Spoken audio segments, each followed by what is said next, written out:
Hello, everybody. In this time, we are talking about respect for the environment. When we hear about respect for the environment, we mean all those habits put into practice with the aim of caring for the well being of the environment around us without creating a negative effect on this.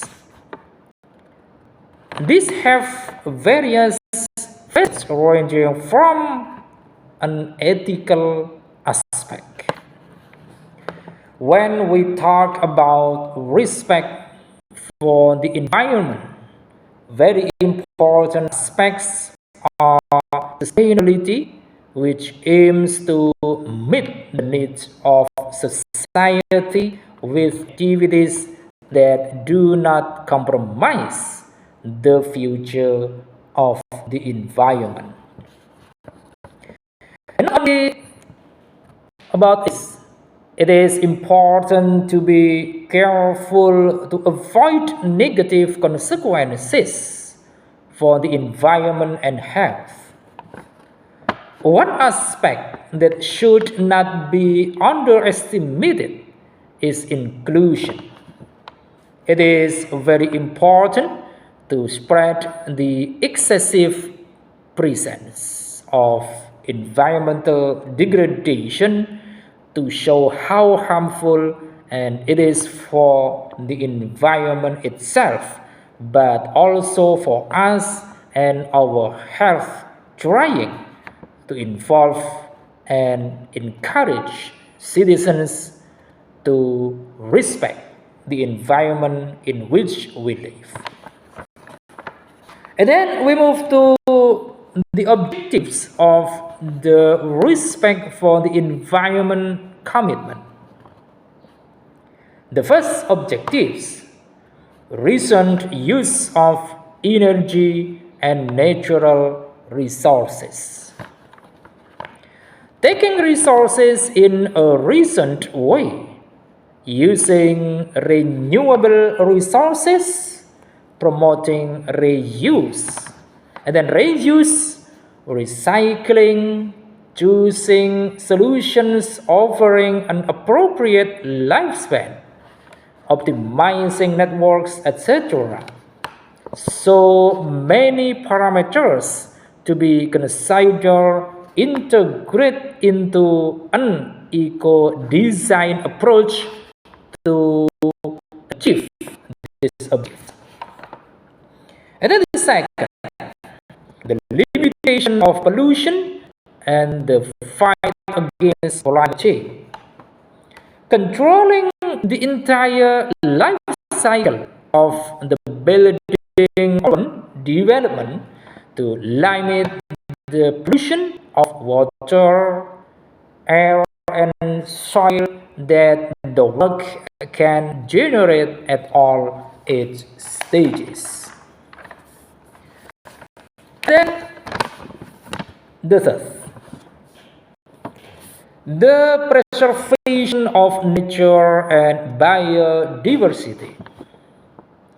Buildings, infrastructure, and urban planning have an impact on living environments which must be taken into account in any construction projects. And then how to respect the environment, culture, and people. We start from the first. Respect the environment. We should minimize their environmental impact by following the principles of leave no trace, which include disposing of waste properly, avoiding damaging natural features, and respecting wildlife. We should also be aware of the environment issues and challenges that affect the places we are facing, such as climate change, pollution, deforestation, and biodiversity loss. We should support local conservation efforts and avoid contributing to environmental degradation. And then the second, respect the culture. We should respect the cultural diversity and heritage of the places we visit by learning about the history, traditions, values, and beliefs. We should avoid imposing their own cultural norms and expectation on others. And then instead seek to understand and appreciate their differences. We should also be sensitive to the cultural protocols and etiquette of the places we visit, such as dressing appropriately, greeting people properly, and asking for permission before taking photos or entering sacred sites. And then the third, respect the people. We should respect the dignity and rights of the people they encounter during their exploration by treating them with kindness, courtesy, and honesty. We should avoid exploiting or harming others for their own benefit or curiosity, and instead seek to build positive and mutually beneficial relationships. We should also be mindful of the power dynamics and inequalities that exist between them and the local communities we visit, such as economic disparity, colonial legacy, and social marginalization. And we should avoid reinforcing stereotypes and instead promote cross-cultural understanding and solidarity. And then why it's important and how to put it into practice. As we have already mentioned, respect for the environment and the desire to pass it on the others is not only important for the good of the place where we live, but also for us and for our health. It is important because the better our lives will also be by avoiding problems related to climate change, pollution, and infectious disease. We must be able to respect the environment for him, but also for ourselves.